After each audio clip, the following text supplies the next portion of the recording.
بسم اللہ الرحمن الرحیم۔ روزانہ اسلامی واقعات سننے کے لیے ہمارے چینل کو سبسکرائب کریں۔ شکریہ۔ مدینہ کا بازار تھا۔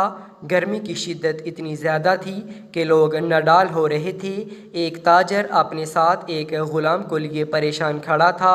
غلام جو ابھی بچہ ہی تھا وہ بھی دھوپ میں کھڑا پسینہ پسینہ ہو رہا تھا۔ تاجر کا سارا مال اچھے داموں بک گیا تھا، بس یہ غلام ہی باقی تھا جسے خریدنے میں کوئی بھی دلچسپی نہیں دکھا رہا تھا۔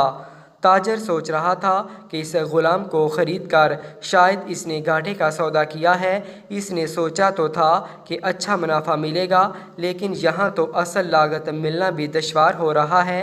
اس نے سوچ لیا تھا کہ اب اگر یہ غلام پوری قیمت پر بھی بکا تو اسے فوراً بیچ دے گا۔ مدینہ کی ایک لڑکی کی اس غلام پر نظر پڑی تو اس نے تاجر سے پوچھا کہ یہ غلام کتنے کا بیچو گے؟ تاجر نے کہا کہ میں نے اتنے میں لیا ہے اور اتنے کا ہی دے دوں گا۔ اس لڑکی نے بچے پر ترس کھاتے ہوئے اسے خرید لیا۔ تاجر نے بھی خدا کا شکر ادا کیا اور واپسی کی راہ لی۔ مکہ سے ابو حذیفہ مدینہ آئے تو انہیں بھی اس لڑکی کا قصہ معلوم ہوا۔ لڑکی کی رحم دلی سے متاثر ہو کر انہوں نے اس کے لیے نکاح کا پیغام بھیجا جو قبول کر لیا گیا۔ یوں واپسی پر وہ لڑکی کا نام سبیتہ بنت یعار تھا، ان کی بیوی بن کر ان کے ہمراہ تھی اور وہ غلام بھی مالکن کے ساتھ مکہ پہنچ گیا۔ ابو حذیفہ مکہ آ کر اپنے پرانے دوست عثمان ابن عفان سے ملے تو انہیں کچھ بدلا ہوا پایا اور ان کے رویے میں سرد مہری محسوس کی۔ انہوں نے اپنے دوست سے استفسار کیا کہ عثمان یہ سرد مہری کیوں؟ تو عثمان بن عفان نے جواب دیا کہ میں نے اسلام قبول کر لیا ہے اور تم ابھی تک مسلمان نہیں ہوئے، تو اب ہماری دوستی کیسے چل سکتی ہے؟ ابو حذیفہ نے کہا تو پھر مجھے بھی محمد صلی اللہ علیہ وآلہ وسلم کے پاس لے چلو اور اس اسلام میں داخل کر دو جسے تم قبول کر چکے ہو۔ چنانچہ حضرت عثمان رضی اللہ تعالیٰ عنہ نے انہیں نبی کریم صلی اللہ علیہ وآلہ وسلم کی خدمت میں پیش کیا اور وہ کلمہ پڑھ کر دائرہ اسلام میں داخل ہو گئے۔ گھر آ کر انہوں نے اپنی بیوی اور غلام کو اپنے مسلمان ہونے کا بتایا تو ان دونوں نے بھی کلمہ پڑھ لیا۔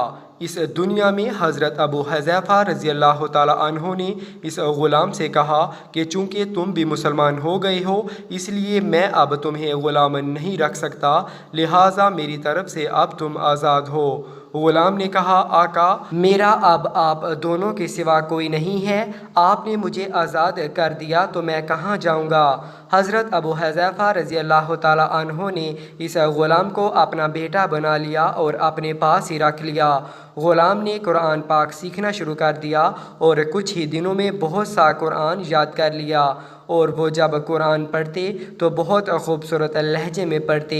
ہجرت کے وقت نبی کریم صلی اللہ علیہ وآلہ وسلم سے پہلے جن صحابہ نے مدینہ کی طرف ہجرت کی ان میں حضرت عمر رضی اللہ تعالیٰ عنہ کے ساتھ حضرت ابو حذیفہ رضی اللہ تعالیٰ عنہ اور ان کا یہ لامبالغ بیٹا بھی تھا۔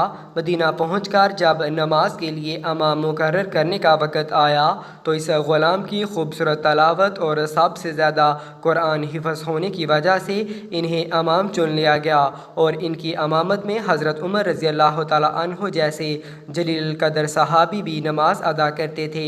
مدینہ کے یہودیوں نے جب انہیں امامت کرواتے دیکھا تو حیران ہو گئے کہ یہ وہی غلام ہے جسے کوئی خریدنے کے لیے تیار نہ تھا۔ آج دیکھو کتنی عزت ملی کہ مسلمانوں کا امام بنا ہوا ہے۔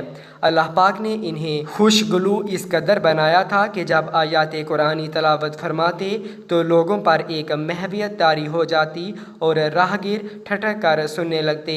ایک دفعہ ام المومنین حضرت عائشہ صدیقہ رضی اللہ تعالیٰ عنہا کو رسول اللہ صلی اللہ علیہ وآلہ وسلم کے پاس حاضر ہونے میں دیر ہوئی تو آپ صلی اللہ علیہ وآلہ وسلم نے توقف کی وجہ پوچھی تو بولیں کہ ایک قاری تلاوت کر رہا تھا، اس کے سننے میں دیر ہو گئی، اور خوش لہانی کی اس قدر تعریف کی کہ ان حضرات صلی اللہ علیہ وآلہ وسلم خود چادر سنبھالے ہوئے باہر تشریف لے آئے۔ دیکھا تو وہ بیٹھے تلاوت کر رہے ہیں۔ آپ صلی اللہ علیہ وآلہ وسلم نے خوش ہو کر فرمایا، اللہ پاک کا شکر ہے کہ اس نے تمہارے جیسے شخص کو میری امت میں بنایا۔ کیا آپ جانتے ہیں کہ یہ خوش قسمت صحابی کون تھے؟ ان کا نام حضرت سالم رضی اللہ تعالیٰ عنہ تھا، جو سالم مولی ابو حذیفہ رضی اللہ تعالیٰ عنہ کے نام سے مشہور تھے۔ انہوں نے جنگ موطا میں جام شہادت نوش کیا۔